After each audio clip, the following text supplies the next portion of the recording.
হেই আসসালামু আলাইকুম, সবাই কেমন আছেন? আশা করি অনেক ভালো আছেন। আজকে কিন্তু ইতালির অনেক অনেক গুরুত্বপূর্ণ কথা থাকছে আমার এই ভিডিওতে, তো সম্পূর্ণ ভিডিও দেখবেন, কেউ মিস করবেন না। খুবই গুরুত্বপূর্ণ কিছু জিনিস নিয়ে আলোচনা করব। আর এই গুরুত্বপূর্ণ বিষয়টি কিন্তু আপনাদের মধ্যে কিন্তু অনেকেই আমাকে কমেন্ট করেছেন। তো আজকে এ টু জেড আপনারা সম্পূর্ণ সবকিছু ক্লিয়ার হয়ে যাবেন এই ভিডিওতে। তো দেরি না করে চলুন ভিডিওটি শুরু করা যাক।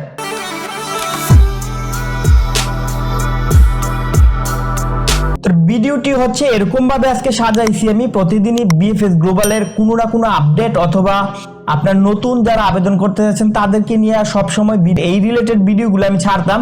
কিন্তু আজকে একটু চিন্তা করলাম যে সবাই অনেকে কমেন্ট করে, আমি কমেন্টের রিপ্লাই দিই, অথচ অনেকে হয়তো মেইলে কমেন্টের রিপ্লাই যায়, বুঝে না। তো এর মধ্যে আমি চাইলাম যে আজকে তাদের কথাগুলো নিয়ে, তাদের কমেন্টগুলো নিয়ে একটা ভিডিও তৈরি করি।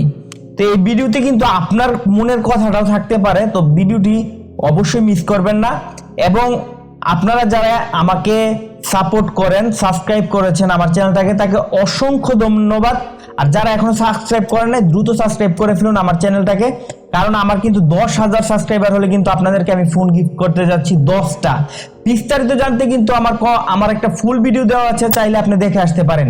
তো কি কমেন্ট ছিল আজকে আপনাদের একটু আমি সবগুলো কমেন্ট পরে শোনাই। প্রথম কমেন্টে ছিল যে সাদা পাসপোর্ট ডেলিভারি আমরা পেয়েছি, আমরা কি আর ভিসা পাবো কিনা, এবং কি সাদা পাসপোর্ট অনেকে ডেলিভারি পেয়েছেন কিন্তু তাদেরকে আর বিএফএস গ্লোবালে ডাকে নাই, কতদিনের মধ্যে তাদেরকে ডাকতে পারে।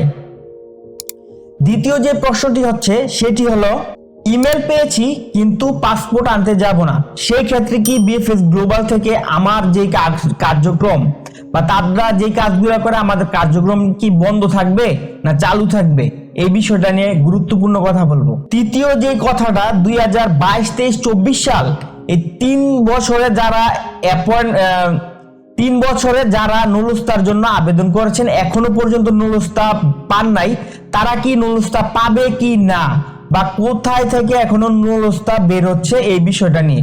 চতুর্থ যে বিষয়টা, এটা হচ্ছে অ্যাপয়েন্টমেন্টের যে জটিলতা, এই বিষয়টা নিয়ে কথা বলবো।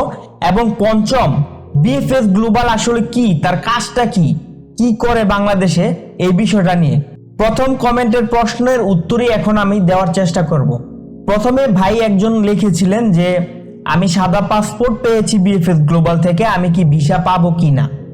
দেখুন, আপনাকে যেটা আমি আগেও অনেক ভিডিওতে আমি বলেছিলাম যে সাদা পাসপোর্ট পেয়েছেন তার মানে কিন্তু না আপনি আর ভিসা পাবেন না, বিষয়টা এরকম না। আপনার যদি নুলুস্তা অরিজিনাল হয়ে থাকে, আপনার যে মালিকের মাধ্যমে আবেদন করছেন সে যদি আপনাকে নিতে আগ্রহী হয়, আপনি কিন্তু অবশ্যই ইতালি যেতে পারবেন।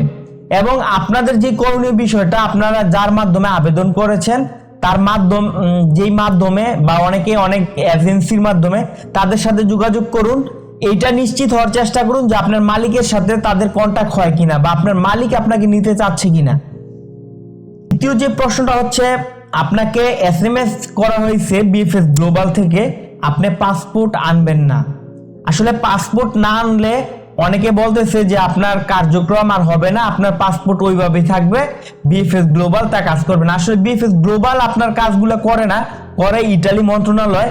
তো আমি যতটুকু ধারণা বা আমি জানি যে আপনি যদি পাসপোর্ট উইথড্র নাও করেন, আপনার কাজ ঠিকই কার্যক্রম সময় মতো হবে, কিন্তু আপনার কার্যক্রম হবে ধীরে ধীরে, এটা নিয়ে কোনো দুশ্চিন্তার কোনো কারণ নাই। আরো একটা বিষয় হচ্ছে যে আপনাকে পাসপোর্ট আনছেন সাদা পাসপোর্ট, আবার আপনাকে বিএফএস গ্লোবালে ভিসা দেবে অথবা রিজেক্ট করবে, তা আবার কতদিনের মধ্যে। দেখুন, অনেকে 3 দিন হয়, 7 দিন হয়, 15 দিনের ভিতরে হলে আপনার আবার বিএফএস গ্লোবাল ডাকবে, আপনার যদি সাদা পাসপোর্টটা উইথড্র করে থাকেন। যারা 2023, 24, 22 এই 3 বছরে আবেদন করেছেন এখনো পর্যন্ত নুলুস্তা ওঠে নাই। দেখুন, 2022 সালে যে নুলুস্তাগুলা, এটা আর ওঠার কোনো সম্ভাবনা নাই।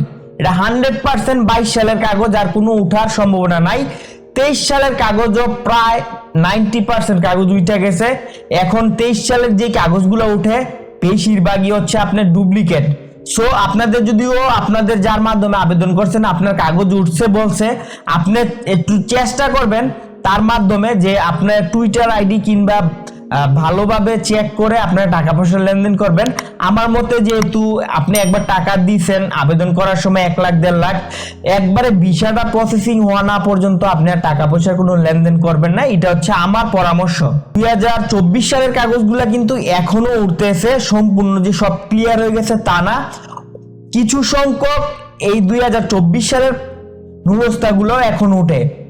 আর সেই সাথে নাপল্লির যে একটা বিষয় এখন মোটামুটি হট টপিকসে আছে যে নাপল্লি থেকে কাগজ উঠা নাকি বন্ধ। আসলে নাপল্লি থেকে কাগজ খুব কমই ওঠে। নাপল্লিতে আসলে হচ্ছে অনেক দালালরা এত মানে ভেজাল বাড়াইছে, নাপল্লির কাগজগুলো বেশিরভাগই আপনার ডুপ্লিকেট হয়।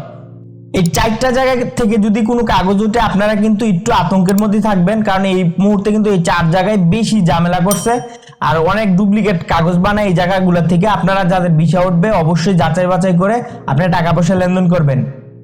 এবার কথা বলবো আমি অ্যাপয়েন্টমেন্ট জটিলতাটা নিয়ে। অ্যাপয়েন্টমেন্ট জটিলতা আপনারা জানেন যে সবাই এটা স্থগিত করে দিয়েছে, একবারে কিন্তু বন্ধ করে নাই। আবার তারা যতটুকু ধারণা আছে ডিসেম্বরের 10 থেকে 15 তারিখের মধ্যে আবারও অ্যাপয়েন্টমেন্ট চালু হবে এবং ডিসেম্বর মাসের আগে তারা 20,000 পাসপোর্ট যে ডেলিভারি দেওয়ার কথা বলেছে, এটা কিন্তু ইতিমধ্যে সাদা পাসপোর্ট অথবা ভিসা সহ পাসপোর্ট দিয়ে তারা এই জিনিসটাকে পূরণ করার চেষ্টা করছে বিএফএস গ্লোবাল। বিএফএস গ্লোবাল আসলে জিনিসটা কি? বিএফএস গ্লোবাল এমন একটা এজেন্সি, ধরেন বাংলাদেশের ভিতরে ইতালির কোনো এম্বাসি নাই সরাসরি, বা জাপানিজ বা কোরিয়ান বলেন বা অনেক ইউরোপের বা ইউকের যে রাষ্ট্রগুলা তাদের কিন্তু এজেন্সি নাই বাংলাদেশে বললেই চলে, বা তাদের কোনো অফিস নাই। তো এই কাজগুলোই আসলে বিএফএস গ্লোবালের মাধ্যমে হয়। বিএফএস গ্লোবাল আপনাদের কাগজগুলো নেওয়ার পর হচ্ছে তারা একটা নির্দিষ্ট ফি রাখে।